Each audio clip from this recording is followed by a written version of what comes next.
Hi, everyone. I'm Josh Ziefel, and I'm your host for Christianity Now. And my guest today is Peter Hartwig. Peter Hartwig is the brand new chaplain at Christ School in Asheville, North Carolina, an Episcopal boys' school. He has an MDiv from Princeton Theological Seminary, an MPhil from Johns College in Cambridge, and a undergraduate degree in classics and religion from the University of Virginia. So, Peter, hello. Hello. Did you like the way I said the University of Virginia? Was that very like It football makes me player feel- introduction? Yes, it makes you feel like you know me and you understand the university. One of those things is true. I don't know. So, Peter and I are going to be talking with you today a little bit about the Northwest University summer journey. But before we get to all that, Peter, opening question, and you're theologically trained, so I can't wait for the answer here. Who is Jesus Christ for us today? God. Jesus Christ is God for us today. And that sounds so like simple and flat. And I think of all the people that have tried to mine what that means. You know, like the Karl Barths of the world who could write a book so big you could crash a Prius on it about like what it means to say that Jesus Christ is God, or you think about the creeds and all the kind of back and forth that took. But I do think in some profound way our lives are oriented to this thing beyond us, and we name it God. And then here is Jesus Christ, and Jesus Christ is God. And it's a way, I think, of understanding that the open window of our lives, it really is open to something. And that something turns out not to be so transcendent as to be too far away from us. Jesus Christ is God for us, as one theologian might say, yesterday, today, and forever. There you go. There you go. All right. Thank you, Peter. Ask a theologian a question, get a theological answer. This is literally what you expect. So yeah, absolutely. Okay. So our topic today, Peter, is going to be the summer journey, a Northwest University program that's happened for the last 6-7 years or so. Now, to any guests that have listened in past episodes, this is going to be a little different. The summer journey that I'll explain in just a minute, the program that Northwest University has put together actually involved me early on. And Peter and I have worked together with numerous others over the years, operating our summer journey program. But unlike normally when I am the interviewer interviewing someone that is a specialist in some area, I'm going to be interviewing Peter about the summer journey, but occasionally I may just enter in some of my own thoughts and commentary as well. So, Peter, is that okay with you? Oh, yes. Yeah, that's fine with you. You looked like you were laughing. I don't know. Well, I was, because you said usually I'm interviewing someone who's a specialist in some area, but instead I'll be interviewing Peter, you know. He doesn't know anything. Yeah. No, and I don't know who's listening now and in the future, but it's for me, it's a lot of fun to have a chance for us to talk to people about this thing that for me personally has been a huge part of my life for the last 7 years and has given so many gifts, one of which has been this long collaboration with you. So it's just kind of fun to like share it and to let people know how amazing it is that we take 35 kids a year and teach them theology for 5 days. And it's like awesome. Peter, you're strangely warming my heart. It's beautiful. Well, we do come from a holiness tradition. Well, you know. So, so for listeners, let me give you a little background about the summer journey, which, by the way, we're having probably maybe or may likely be our very last summer journey program this coming June 2024. And there's still time to sign up. So if you like what you hear and you know some high school students, or if you are a high school student, really consider signing up for this. So a little bit of background. Some of you may be familiar with an organization called Lilly Endowment, which is a philanthropic organization in Indiana that gives money to some different things, including efforts for the American church, for American Christianity. And a number of years ago, back in 2015 or so, they put out a request for proposals, asking for proposals for high school summer theology programs. And our university president, Dr. Joe Castleberry, emails me and he said, hey, I think we should do this. And I looked at it. I was serving as youth ministry professor at that time. And I said, you know what, I think we should. And working with our provost at the time, but Peter wasn't even in the picture yet, put together this proposal for Northwest University, our school, being able to host a summer theology program for high school students. And we were excited to be able to be awarded that grant. And we took the first year kind of as a planning year, 2016 or so. But in 2017, launched our, if I have my dates right, launched our first summer journey program, which is, and I'll explain it a bit. I'll have Peter explain it a bit, kind of what the program is. But we've been running that program with the exception of 2020 for obvious reasons every year since, and hosting high school students here on campus. Peter and I working together with, like I said, a bunch of others, some professors, current Northwest University students, others, to engage high school students with theology, which is a pretty crazy kind of thing to do, wouldn't you say, Peter? Yeah, I definitely do not think it's what most people think about doing with any of their professional lives, much less for 8 years now. Yeah. Of that. So it was interesting for me because I was the youth ministry prof here at Northwest at that time, and I'd been a youth pastor. Peter came to this project having never really done youth ministry ever before. So you didn't know anything about that. No, I had just graduated college, and I went to Princeton Seminary for the Karl Barth conference. That's right, yeah. Where you were giving a paper.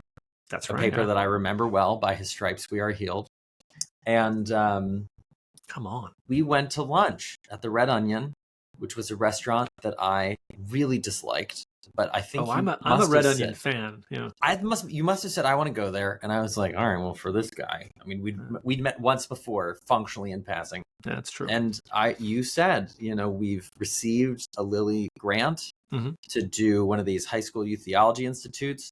And I think I said something like, oh, what do you kind of want that to be like? And the words theology, vocational discernment, and story in some order came out of your mouth. And I remember so clearly saying, Josh, you need me. And we had known each other for basically 45 minutes. Yeah, this is a thing about Peter and me. Peter will come to me with bold initiatives, and I will say, I don't know. And then like half the time I come around to the idea, but I always start off by saying, I don't know. And it's the normally safest that's position. how it goes. Yeah, it really is. I think I sensed that you were a reasonable human being who didn't believe that this person was pitching you. Yeah. And so I think I said, what if you let me take a whack at the curriculum, and I'll send a draft, and you let me know how that draft looks. And so I spent the next, I don't know, week or two developing out this program. And I think in large part that has remained the structure of the program, what kind of happened in those ideas that got born. Okay, so Summer Journey program you and I are working on. In some ways, it's varied a little bit over the years, but it's maintained, I think, a probably similar shape. So people have listened now a number of minutes into this podcast and are probably like, okay, what is the Summer Journey? It's theology in high school students, but what is it? What are your core ideas, themes, goals, methods? What are you doing in this program? Yeah, the Summer Journey is a program that takes up to 35 high school students through a period of formation, at its longest 10 days, at its shortest something like 5. And we really anchor our program around these kind of 3 key ideas. One is theology, asking questions about God and the revelation of God. A second is autobiography, asking questions about ourselves and our stories. And the third is vocational discernment, asking questions about what we're supposed to do and how we're called to do it. And so we have reworked those 3 in various ways. Sometimes it's been the God of the past, the God of the present, the God of the future. Sometimes it's been God's story, my story, where God's story. But really every version of the Summer Journey, no matter what the branding has been trying to take who God is, who I am, and what God is calling me, who God is, who I am, and what my life's going to be about, and trying to put those three in dialogue in some form. And so the program usually has distinct thirds, where a third of the time at NU, a third of the time out in the wilderness, a third of the time back at NU. We usually do something like that. So let's unpack those a little bit. The first one being what we have variously called the God of the past, or the story of God, or the scripture, or the Bible. And I'll probably ask a similar question about each of the three pieces. Why is that a foundational part of this this trinity or triptych of themes that we have for the summer journey? Yeah. I mean, I don't know if this is like a kind of escapist answer, but because it's one of the foundations of reality. Fair enough. It's hard to imagine that we as Christians wouldn't hold who God is and how we could commune with that or know something about that or participate with that as really fundamental. And so, I think we end up getting kids who, for whatever reason, between their freshman and senior year of high school, are saying about themselves who God is and who God has revealed God's self to be in Jesus Christ. I mean, they're not using those words, but that excites them and that draws them and that matters to them. And so I think we're taking teenagers with a hunger to know God and God's way and trying to put them in touch with what we think, at least, is are some of the foundations of that. So, I was raised in a corner of the Assemblies of God where it oftentimes felt like you could get away with saying anything as long as there was at least a verse of the Bible attached to it somehow. And as I got older and I got curious and I cared more, I discovered that people had come up with perhaps wiser and more conscious ways of dealing with Scripture and what it tells us. And for me, the most helpful, I think the most sophisticated, the most defensible, says something like, basically, the Bible is a meta-narrative, a long story. And, that might be the most complicated and diverse meta-narrative in the world, but it's discernible on some level. And I think one of the things we're trying to do when we talk about God is to offer teenagers an opportunity to understand God and God's revelation of himself through this scripture and viewed in this kind of story-focused way. Yeah. One of the things I think we talk about is that we live, I mean, this line can be overplayed, but we live in a biblically illiterate age. And how illiterate, or what is the actual measure of illiteracy? We can probably say that, generally speaking, American literacy of biblical themes, ideas, content is lower than in previous generations, across the board. And there's two ways to look at that. One is just sort of a hand-wringing, oh, isn't that sad, blah, blah, blah. That doesn't mean. But the other thing is that we just don't have a framework maybe for understanding certain things, even inside the church. And especially inside the church, this becomes a problem because we say, hey, I hear these sermons, and they're about this guy named David, and I was a king, and God liked him, but what does that have to do with anything? And then Jesus rose from the dead last weekend, and then, all of these things, it was Easter last weekend, and then all of these things come together. How does it fit together into as you say, a larger meta-narrative or story, especially when there are a lot of competing stories out there defining our reality that are vying for our attention? And so what we've done is we've leaned in on a 6-part narrative variously attributed to people like N.T. Wright, or there's a book called Drama of Scripture. I forget the authors there. But it takes the Scripture apart in 6 ways. It says the creation, the fall, the story of God's work in Israel, the beginning of redemption, if you will, the culmination of redemption and the work and person of Jesus Christ, the church, and then, of course, the coming, final resolution or final culmination of all things, And so those 6 acts define all of the interactions of God with humanity, with God, with creation for all time, if you think about it at the cosmic scale. Yeah. And it may seem very basic at a certain level, but one of my goals, I think, was to help people, and I've not wanted to let go of this throughout our summer journey years, is to make sure we help high school students at least understand that baseline. So what's funny, of course, is sometimes our Bible scholars that are used to very close readings of the text haven't always loved that I'm dropping a interpretive framework on top of it, but I keep doing it anyway. So, Well, and I think at any of our best, we would probably say if we really are people of Scripture, then the process for understanding Scripture itself and what it has to say starts with Scripture, and then moves backwards to critique how we engage with it. And I think we're just looking around going, well, the best thing we probably have on offer, at least right now, I've hoped we've been kind of open-handed about it and upfront about it. But, when I think back to being a teenager and I work with 300 teenage boys, what I think so much about is like, it's almost though when I wasn't looking, there were people in my life who were farther along in the journey, and they were just kind of like dropping stuff in my toolbox. And as I got older, I'd kind of be like, wow, who put that there? And like, this is so useful. So a lot of the work I think we're doing is trying to offer them things where they think like, oh yeah, that sounds good. Okay. With the hopes that as they get older in life and they move along and they have deeper questions that need bigger answers, and the weight of their lives is heavier, and so Scripture has to be stronger in order to hold it up, that they start going to like, wow, I kind of see another angle on this.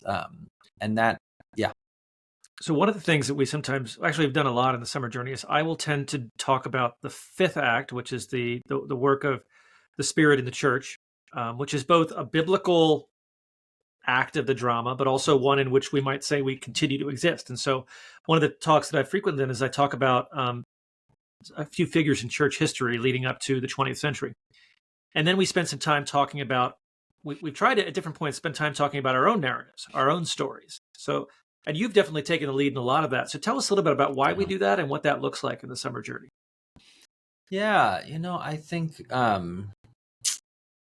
it's hard to imagine a situation where offering a teenager the opportunity to tell their own story in a thoughtful way, and not just here I am at the lunch table with my friends and I feel a little insecure, so I need to make my life sound awesome. But hopefully 3 or 4 days into our program, they're thinking, I'm kind of fitting and like this feels good. And now we're saying, here, let us offer you some opportunities to think about like what has mattered to you and what do you think has really made you who you are. And I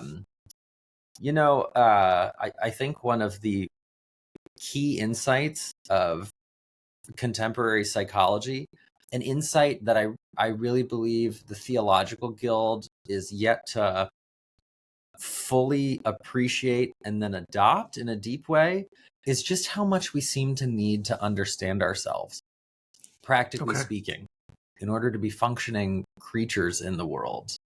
And, here's a generation. Was it Augustine who said, I was a stranger to myself? Did Augustine say that in Confessions? Yeah. There we go. Yeah.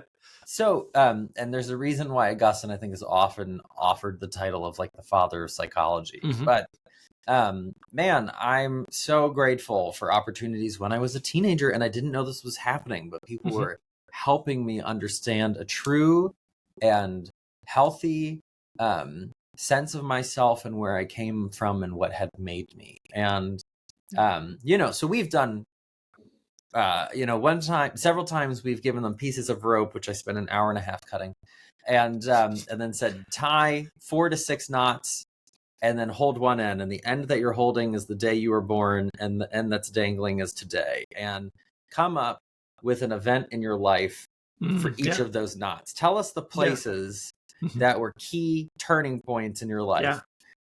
We've done the 6-word autobiography. Famously, Hemingway was asked to write a 6-word autobiography, and he said, "For sale, baby shoes, never worn." I don't think any of ours have come up with something as sleek and internationally famous as that has been. But we should bring back that activity this year. I like that one. Let's bring back the old classic, Peter. Play the hits. I think it's a key ministry philosophy. Greatest hits. 2024. We've done that. We've had nights where leaders would share some of their own story from various points of views to hope that what that was doing was prompting the scholars. Oh, we have to explain the scholars. Oh, yes. We should say intentionally, though we always sometimes keep calling them students. I name them scholars the first day of the program. to kind of people like to dignify the work that they were doing and the thought that they were putting into it. And so they are our scholars during the time. And I do remember the first time you said we were going to do this, and I was kind of like, I don't know however this is going to go. And it's gone over so well. And for, you talk to scholar alumni, and they when they talk about the summer journey, when they talk about what they were there, they don't say like the other kids, they'll say like the other scholar. Like it really, it somehow really just stuck. So yeah, sometimes we've asked leaders to share parts of their stories to help spark the scholars' imaginations for how they could also share theirs. And, I think we have reasonable expectations for how much of a change that makes in the moment. I don't think we've ever had a scholar come forward and just say like, I have never known myself to be this other thing. I used to be a stranger to myself, but now I know myself so well. Fixed it. I don't know if we've ever got fixed it moments. This is probably worth a rabbit trail of, I don't know if your years of youth ministry taught you this already. And I don't know if I've ever felt like jarred by this, but I just think it's so important when working with teenagers to have a reasonable expectation of what's going to count as success. Everyone wants their classroom to be the Dead Poets Society, and everyone wants their worship night to be a kind of full-on weeping, like, I've never known this before, everyone wants to be the person that orchestrated the transformative event in these kids' lives. But it just seems like, what we've ended up doing, sometimes despite our aspirations, is just trying to make a place that had enough good things on offer, and all of that bounded the fact that like we like them and see what comes out of that. For them to show up and be like, we're excited about you and we like you and we have some things that we think are worth your time. We'll see what happens. Yeah.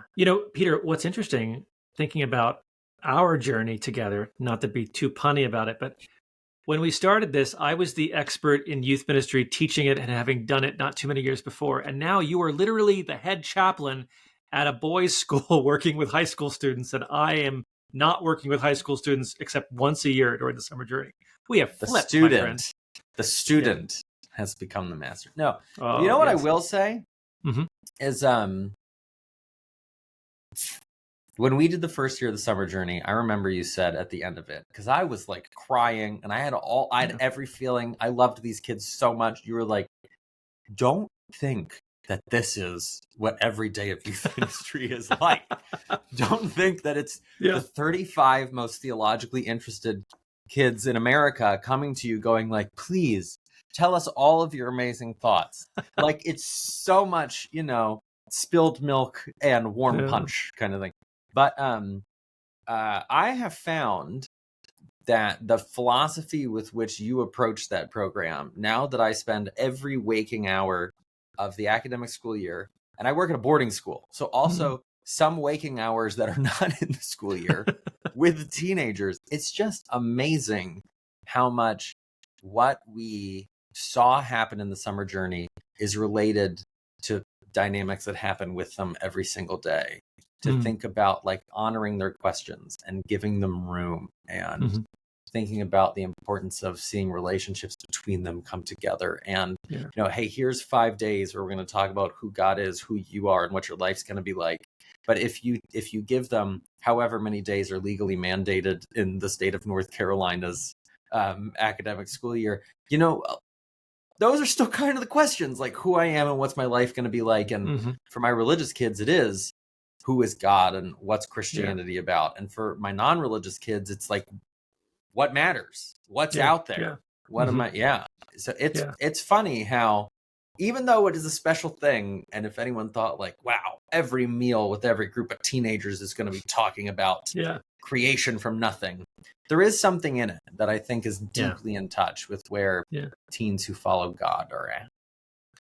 That could be a great summer journey meal. We could call it Creatio ex nihilo with noodles. I don't know. Okay. So, sounds like Pastafarianism.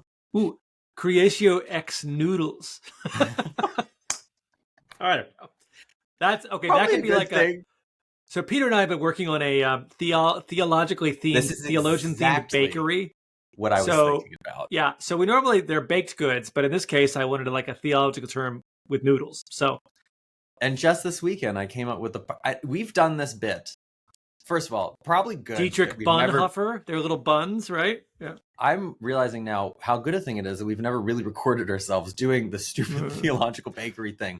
But just this weekend, after 5 years of this bit, I came up with the perfect title, Risen Indeed, a theological bakery.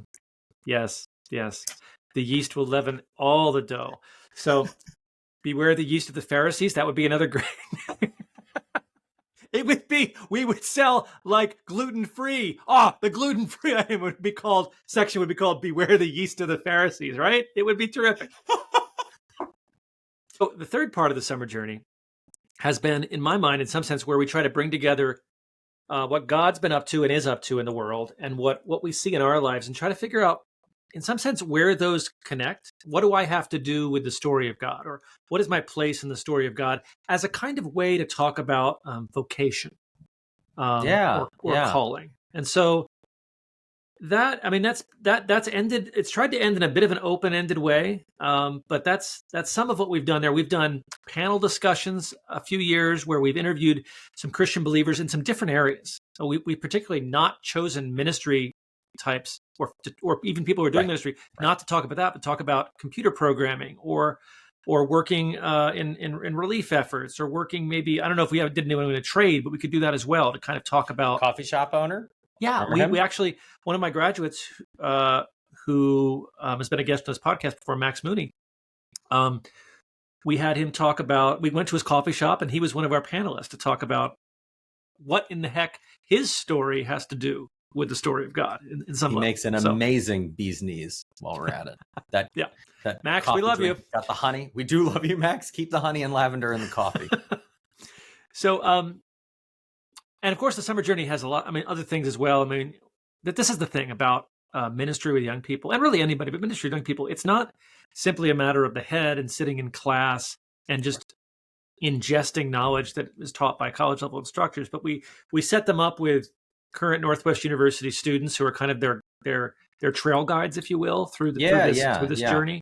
They're in the dorms with them as RAs. They're leading small groups. They're praying with them. They're leading discussions of the teachings. And then we do activities too, like we're hikes or kayaking or whatever it might be. We've got something cooked up exciting this year, Peter, that I'm working on with Emma. So stay tuned. It's great. Yeah, very exciting. So this is news for all of us.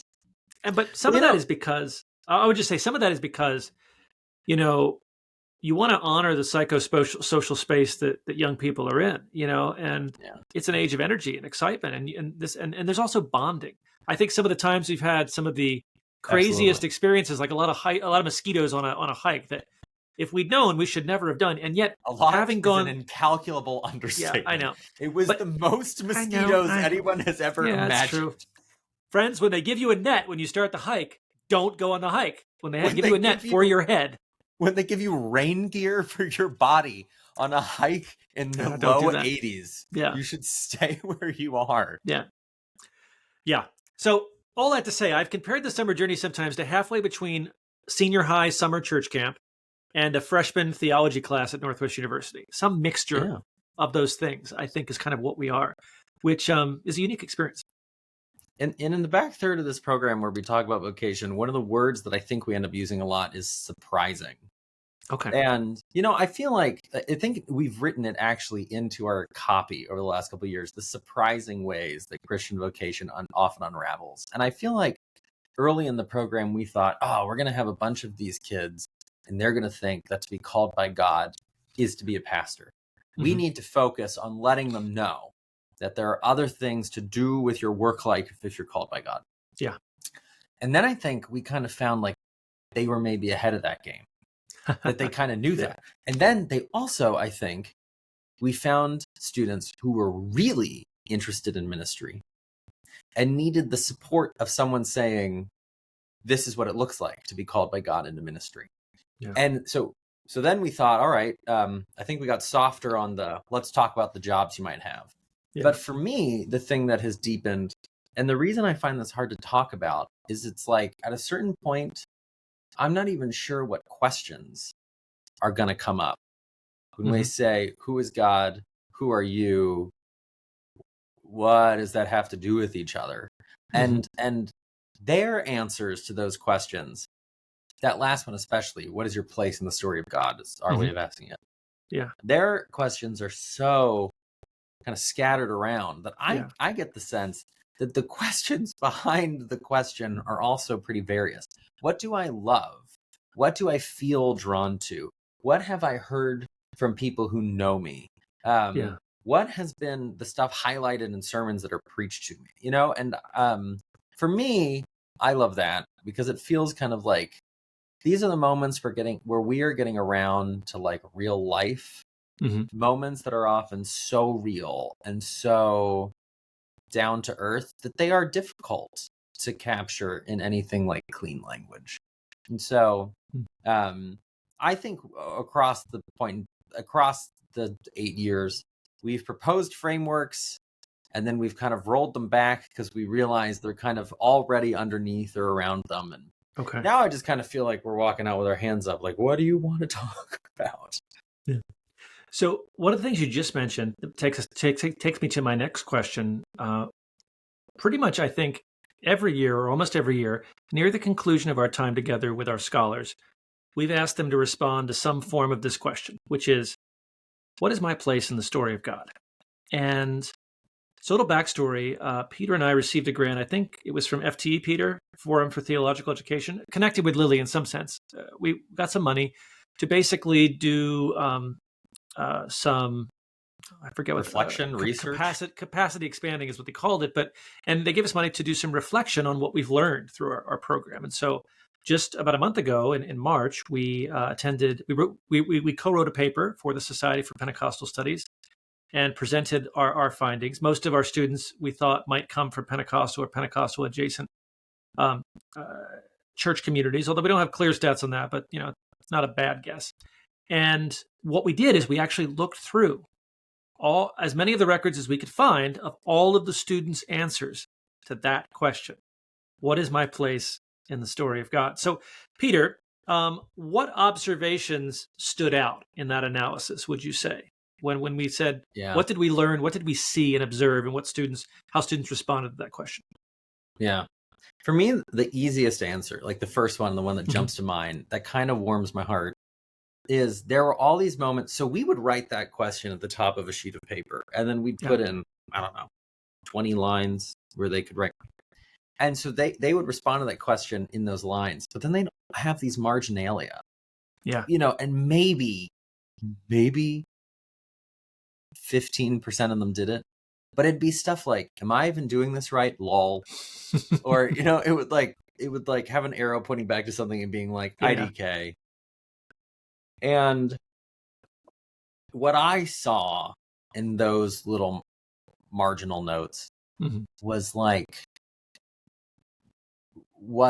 some burgeoning, slightly frightening self-awareness that they're developing around, what am I writing, and is that right, and how do I know if it's right? There was a reflection on their reflection that I thought was sort of literally creeping into the margins. So one of the observations I make in that is the kids are trying to figure out how to figure stuff out. Yeah, that's fun. Another observation we had was sometimes the question was hard. Yeah, was a little distressing. I mean, it could feel a little final sometimes, I need to decide right now what my place is, at this very moment. Or it might be, I can't decide what my place is. What does that mean? Does that mean that I'm far from God, or God and I have some kind of problem that we don't know? But and honestly, I think sometimes maybe it was a sign that there was distance between them and God. And not a bad observation to make. I couldn't have handled that at their age. Now at my age and what I've been through, I think oh yeah, I should go ask God why there might be some distance between me and God. I should talk to friends but I think here we have students who sometimes they received this question as a kind of distress, as a sort of problem. Yeah. And for me, what I see in that is just gosh, they care.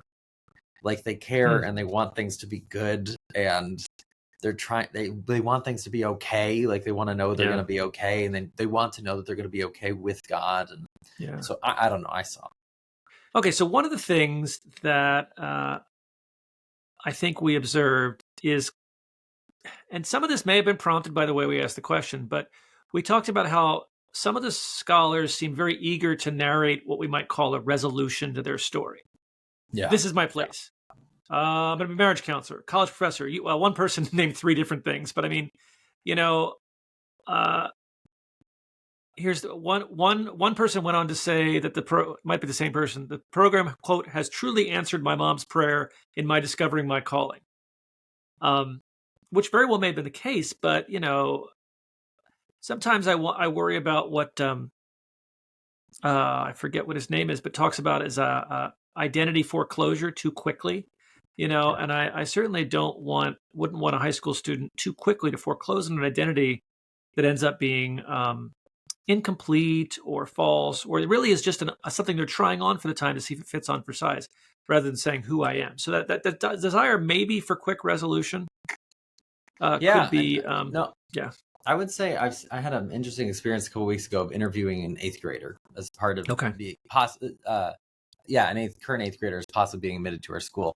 And I said, what would you hope for if you came here? And he said, well, I haven't found my purpose yet. Yeah. He was 12, I think, maybe 13. Yeah. And, my question is going why would you have found it? Do you think other people have found their purpose already at your age, So it also makes me wonder, beyond the church, which is clearly a community that thinks about the meaning and direction of life, are teenagers being asked that question from other forces as well? Yeah. And are they being asked, do they feel pressured from a number of angles to decide, so not just us church folks. Yeah. Some other, yeah. Another thing that we might mention, just a couple small things, a couple things just in seriatim here a bit.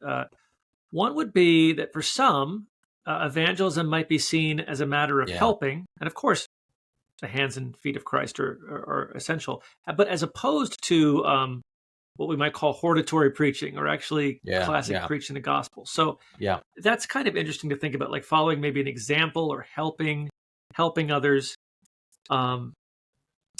Another one that was interesting was when I think, Peter, you may have made this observation, what we understood as recurrent images of God as therapeutic, a companion, or a provider. And I wondered I didn't even necessarily, I don't know if I thought about this when we were writing the paper, but as we were presenting it a few weeks ago, I thought, I bet a lot of that may come from contemporary worship music, which probably leans into some of those metaphors significantly, which is not me getting on a rag about contemporary worship music, but it does once again underline the significance, I think, of worship songs and poetry as theology and formation bearing material. And I also think something else that's kind of going on in there is this idea of God is who God is very nearly related to how I experience my life. Yeah. Okay. So I experience my life as good or going well. Yeah. Is God is my provider. God cares for me.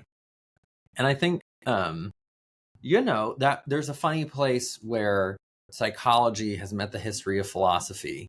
And I can think of a number of academics who think along these lines, but, we're at a place as modernity has continued to open up and unravel, where we have a much nearer relationship between things in themselves and things as I experience them.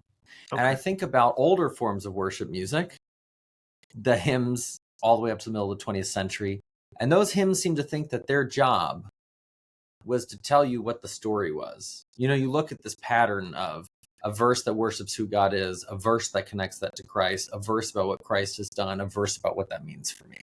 It's this kind of pattern of classical hymns. And I think about the worship music that we have that's telling God how I feel about you right now, and how you've made me feel in the past, and when I think about this, what that brings up for me. And so we have this deeper focus on the relationship between who God is and what I'm experiencing. And I think that's what I mean to say is partially a result, I think you're right, of the worship music that forms us, but also partially a result of some of the macro trends in Western culture in this century. Yeah. Well, we could probably spend more time talking about this because we have more things, but I'll jump on to another question, which is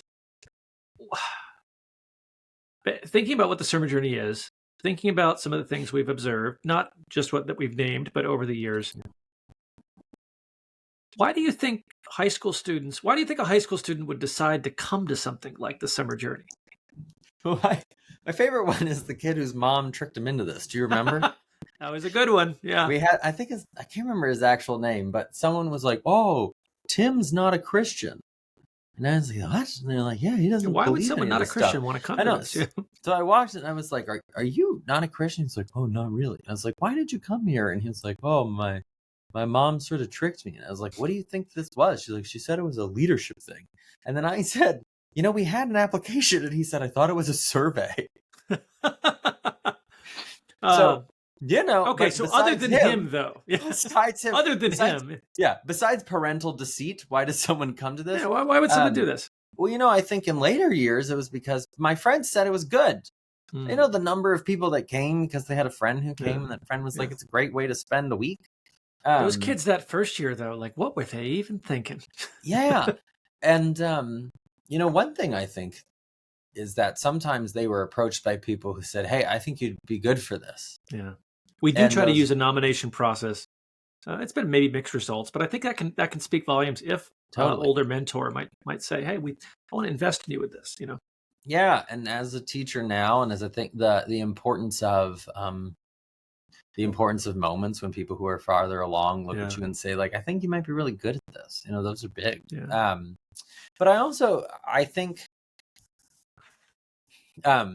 I would never accuse us of having been super clear in our branding for a lot of our time. And this is mostly because I've never thought come to summer theology camp seemed very appealing to people. So. I know. Need summer plans? Try seminary. But I think don't go to the beach. Learn about Karl Barth. I know. Who cares about the lake? Try the Incarnation. I don't know. Have you ever heard of Anne Lamott? But I think there were more than a handful of these students who just heard kind of theology, Bible, and maybe they'd done their youth group's annual summer camp, and I don't think we had any kids that are like, "I hate my youth group summer camp," but I think we've had a lot of kids who are like, "I did that 3 times, and I wanted to do something else." But I wanted to do something that was about God or the Bible or understanding that. And, maybe they had clear college aspirations, or they knew they were a little bookish and they thought like, "Hey, it's at a university. Maybe there's something to that." Connected question. What do you hope the summer journey leaves with these students? I mean, my hope has always been, but I think a lot of our lives come out of core memories, deep and impactful experiences.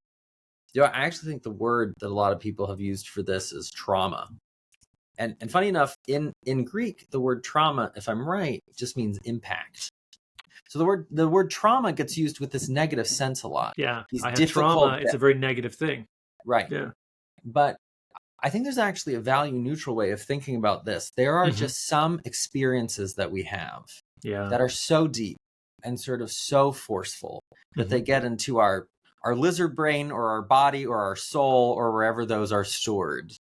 And they become part of our precognitive center, like, way of being in the world. And so I hope that the summer journey is able to be, it comes developmentally pretty late for how most of those, for when most of those experiences meet us in life. But my hope is that for the window of opportunities that are open for teenagers, that the summer journey comes to them as a deep, impactful very warm, much beloved Mm-hmm. memory and experience. And what do I hope that experience teaches them? Like on some level, I hope they, because it's not long. At its longest, it was 10 days. But I hope they catch some vision for what it would mean to like do the faith with other people. Mm-hmm. That there's a community of people doing this. I also hope that they had some vision of the delight of being overwhelmed by God in every Mm-hmm. way. Like I remember talking to one alumna, and it was in a year we were thinking more about how we were teaching. And I said, Mm-hmm. what do you remember from the teaching? And she was like, this guy was up there. I had no idea what he was saying. He was like just going on forever. And he was just like overwhelming. And she was like, and it was like awesome. Yeah. And I think we've had some moments where at our best, what the scholars heard and what we taught, what they heard was like, there's a whole world out there. Yeah. About this stuff. At its worst, it's sort of like, I don't understand what you're saying. I'm really bored. This is way over my head. But Well, at I the think most, it was like, you've kind of encouraged us, an occasion to think about, and this is not always my style, but it's definitely kind of your style. Flood them with that excitement of knowledge that they'd never thought about, and take them beyond the limits of their comprehension, but where they but not so far that they're frustrated by their lack of understanding. That space between that, where they're drawn forward by yes, yeah. And I think for me personally, and this is pretty personal Peter bias, mm-hmm. that has been the great romance of theology. And I think about the first time I really read theology, I read Jürgen Moltmann as a freshman in high school. And I have only continued to have more problems with Moltmann's theology. But what I got there was like, wait, people talk about this? Like, is there more of this out there? Like for probably a week or two, I thought Moltmann had written the only book ever written on the cross. Like I didn't know. Then you were surprised, weren't you? yeah, surprised by the cross. And now that's now that I'm not in a program and someone's assigning the theology I read, I'm drawn to theology that still says like there is a world out there. So for me recently, that's Catherine Sonderegger, and this is just a plug for Catherine Sonderegger, Systematic Theology, Volume 1. You've heard it here, folks. No one's talking about it, and everybody needs to read it. It is just a thing of beauty. We are talking about Catherine Sonderegger here on Christianity Now. You should have her on here. So yeah, I think at its best, I've hoped that when these scholars move forward in life and they have moments where they get the clarity to begin to see and notice what have been those core memories for them. They've got a core memory of the summer journey that had a deep sense of belonging because of who Jesus Christ is and the Spirit he has given. And they saw this other horizon for what it meant to be with him. Okay. Yeah. Hey, sidebar, I was just thinking, what if I started a church history podcast and I called it Christianity Then? As a little companion. Listen. Yeah. Not to undercut your very meaningful comment that you just made. So, all right, next question. Obviously, the second part of our paper that after we made the observations about what we read in the summer journey, My Place in the Story of God statements, we also tried to make some insights, give some, garner some insights and make some recommendations.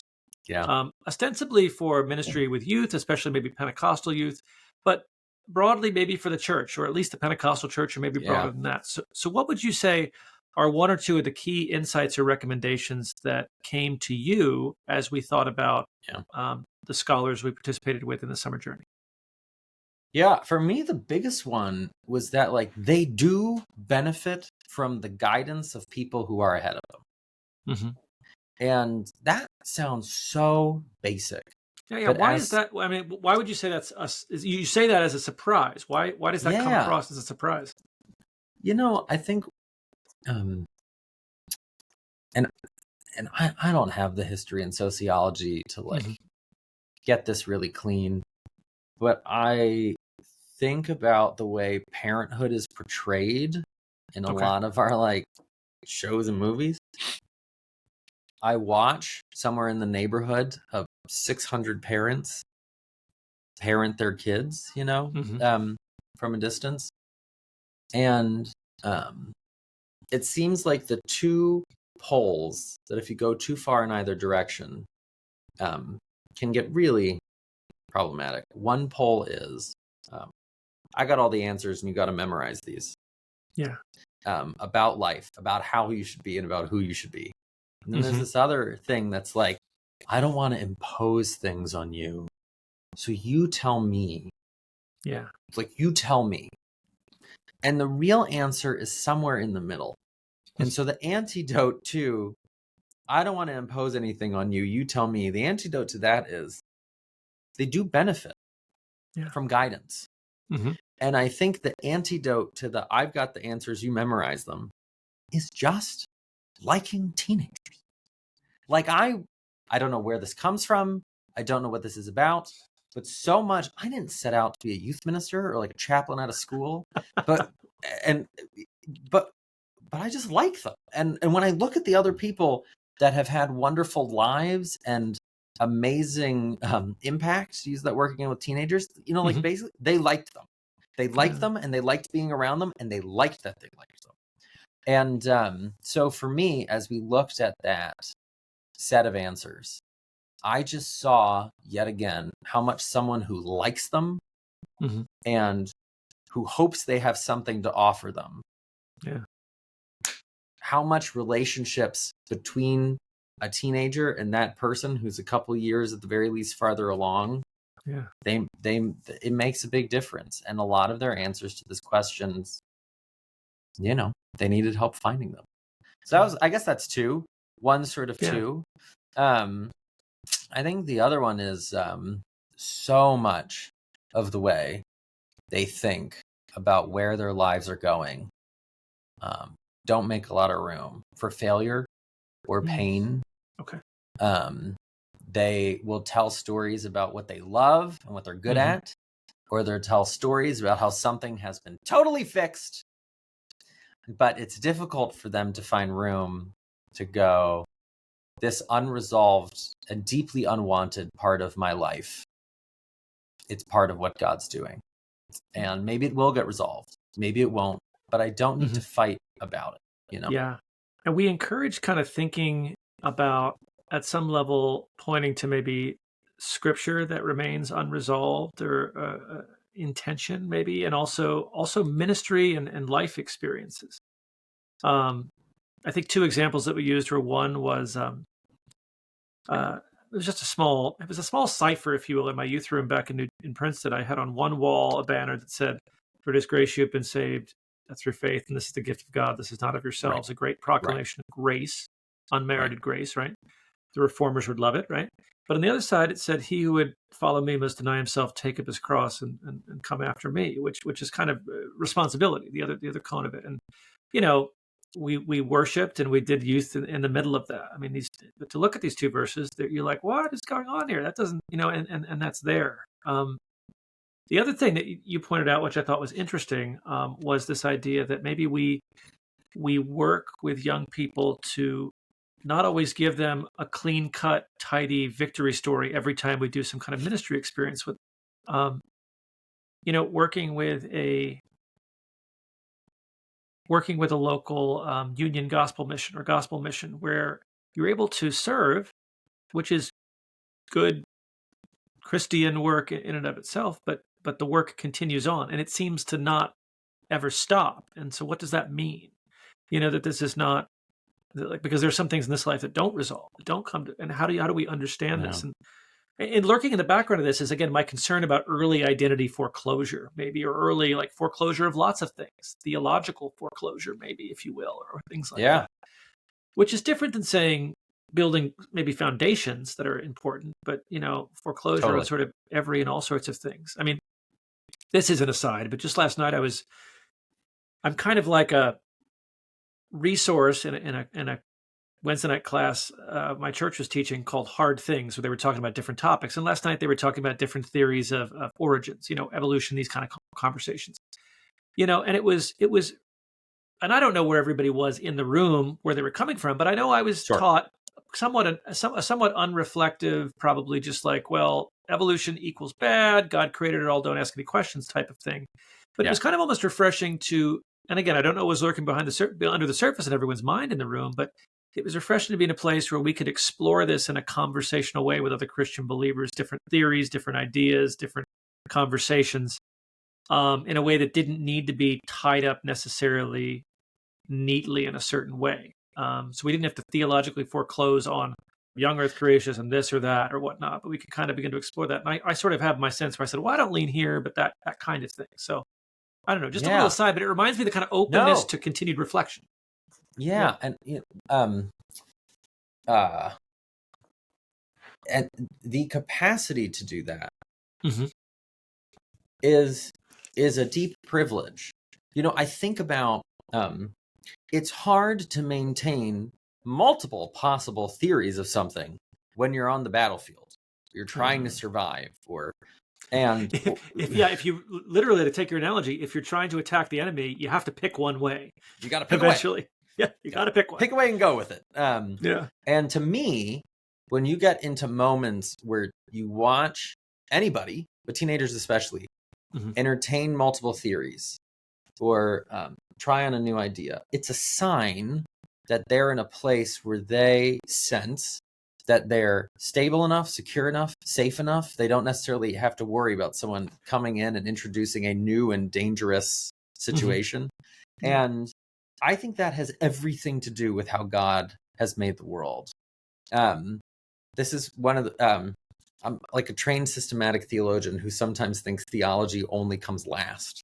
But when I think back on that summer journey and the way we had hoped that we were helping them learn to live in the middle and in the unresolved, I think if we ever had any success of that, it's because on the front end, we didn't say was, take your most cherished ideas and toss them out. No one knows what's going to come next.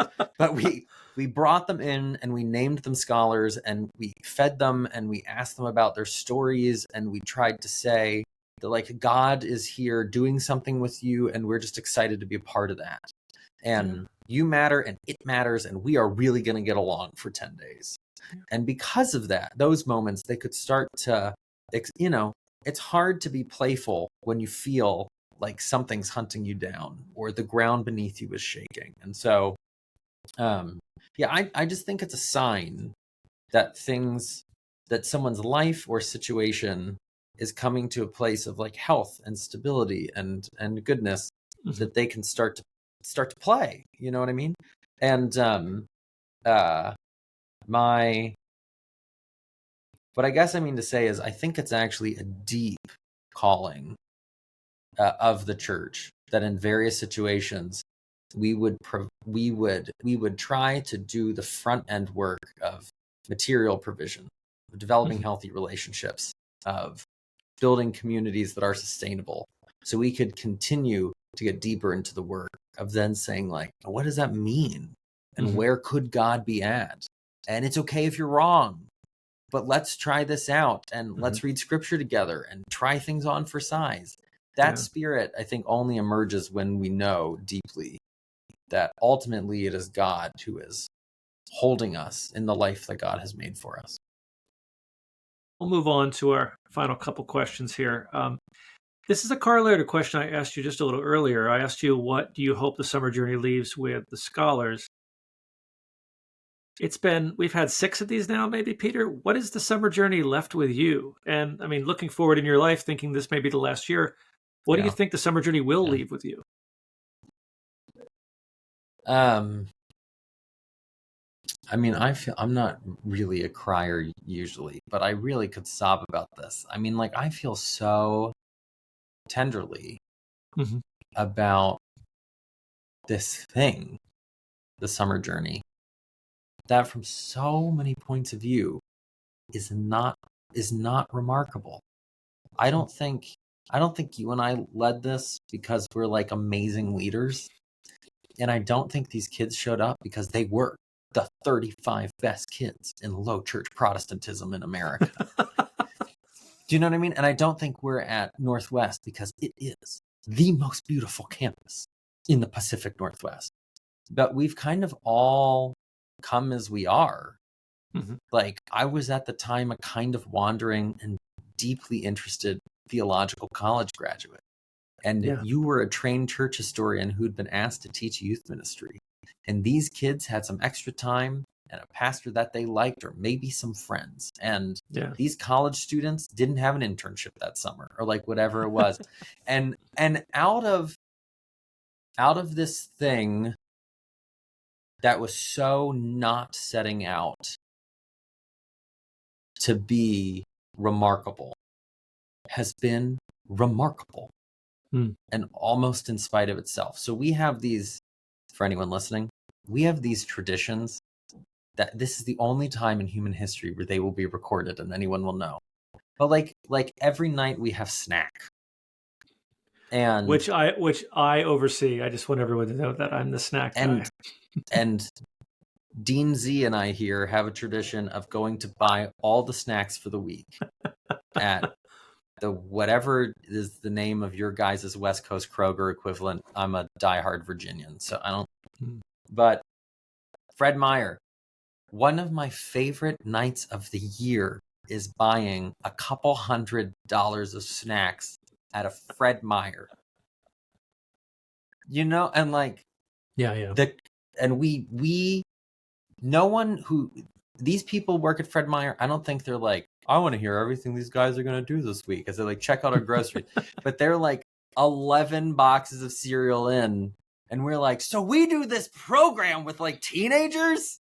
And I think that's more you, but yes. Yeah. I'm the most extroverted person I've ever met.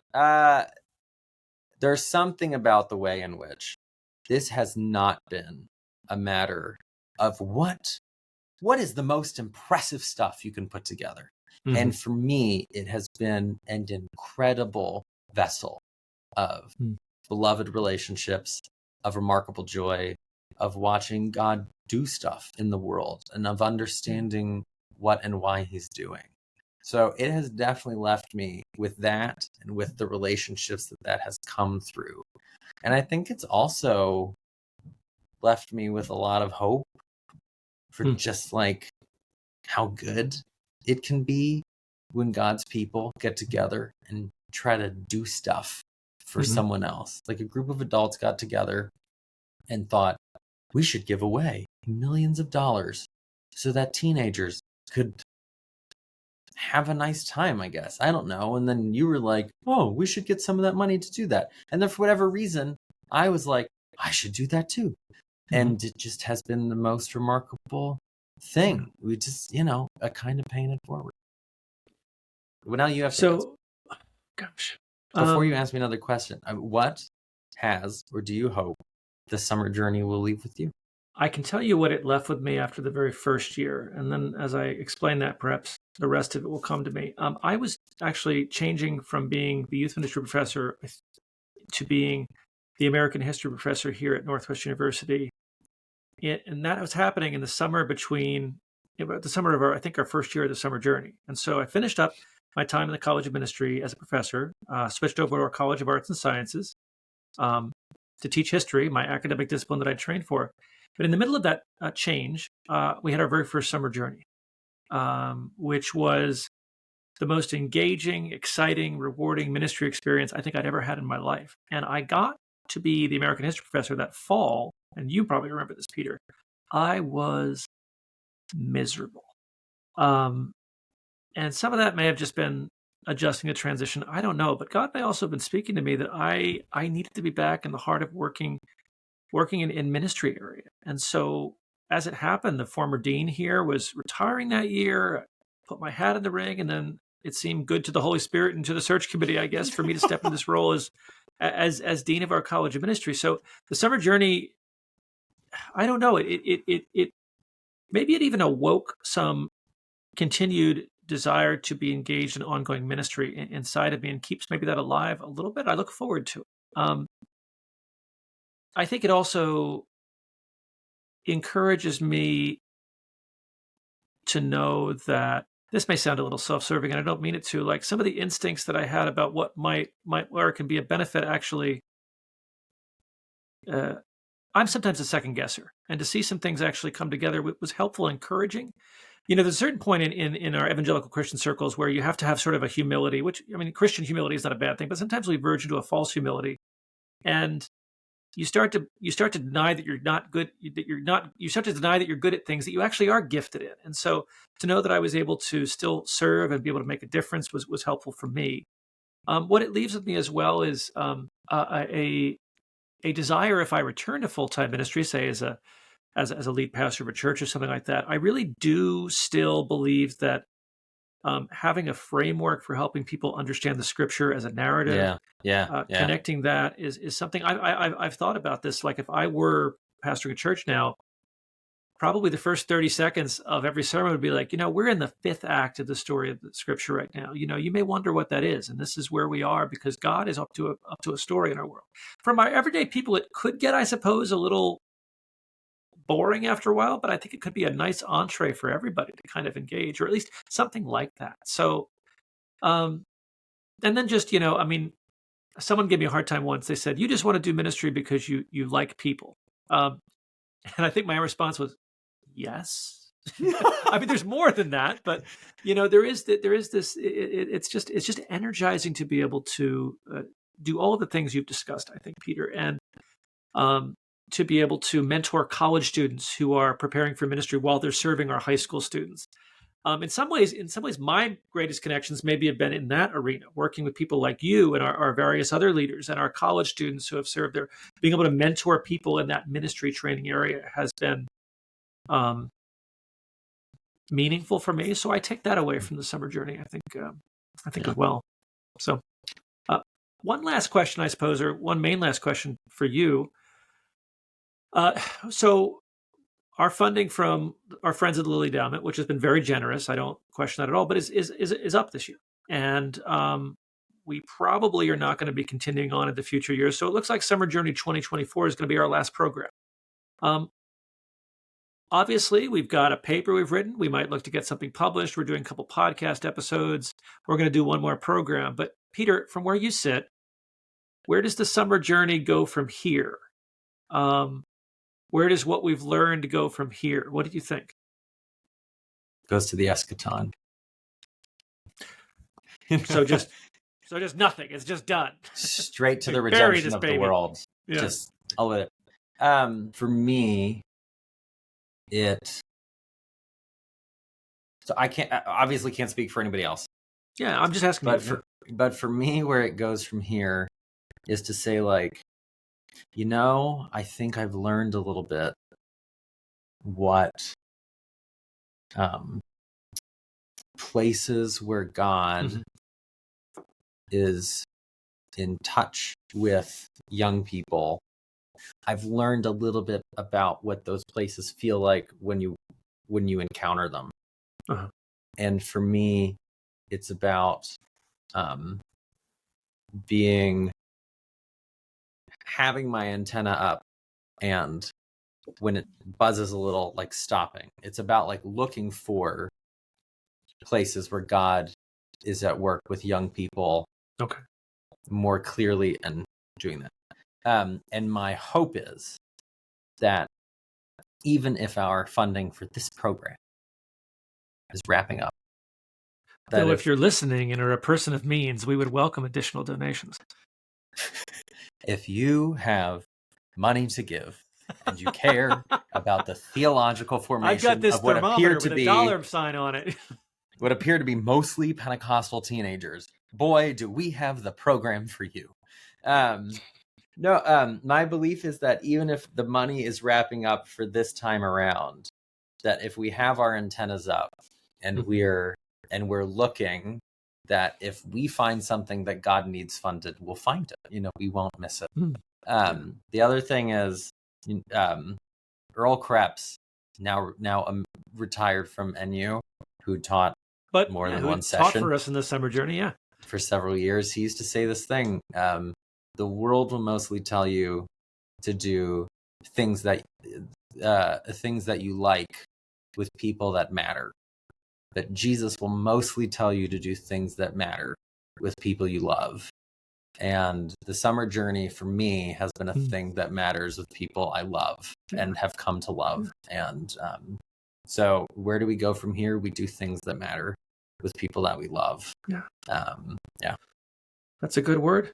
That is a good word, Peter. And also, I'll say for those out there, we are not proprietary in this. I mean, what we've learned, we hope to be able to pass on. Oh yeah. If the summer journey here ends, but programs like this are able to appear in places all over the country to invest in young people, I think that'd be great, really.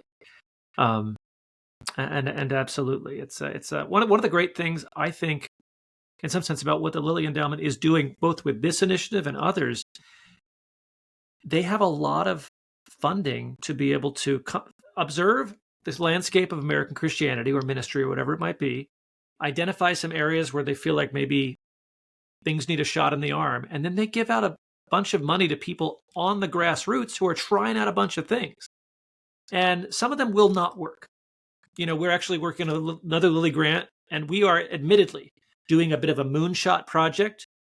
It's really interesting, but we don't know. It might not end up working, but we've tried. And I think if Lilly gives out X number of dollars, but if they're able to if they're able to find out that 10% of those things, 5% of those things made a significant difference or added to the opportunities for ministry or brought new ideas, I think they might be very happy and excited about that along the way, even while all these other things are still doing ministry in their own ways, even if they don't persist. So it's exciting to be able to be a part of, to be able to given the margin to do this kind of thing. And so we hope that, I mean, I didn't anticipate saying this, but Lilly Endowment, thank you for your vote of confidence in us and your support of us in this effort and all that you've done. I mean, this has been really exciting, and I hope that you continue to fund this and other efforts out there for the church in the future. So absolutely. So Peter, thank you for being with us. We've gone maybe, I don't know if we had a couple gaps there, so I don't know for too long, but we've gone for 8 years. Well, Peter, let's say people really like the cut of your jib or the sound of your town, and they want to find you on the internet. Where would they find you? Where are you on the internet? Where is Peter Hartwig? Oh, I'm not. I should have a better answer to that question. I'm not really anywhere, but I have social media, and it is PHARTWIG at christschool.org. So sound that out, people. You'll find out for yourself. What the boys call me. PHARTWIG at christschool.com. Com or edu? Org. Yeah, there we go. Yeah, works. I'm happy to be reached that way. And if you Google my name, you'll find a German bodybuilder who I'm sure is a very nice guy, and maybe some sermons I've given. Yeah. We should also note Peter's father is a pastor in Charlottesville, goes by Pete Hartwig. So you may find him as well. And possibly some sermons that Peter has preached there at the church too. So yeah. Well, Peter, we'll put your maybe some of that your email address, and maybe if you have a web page at the school there, or I'll put that in the show notes for this, and we'll go from there.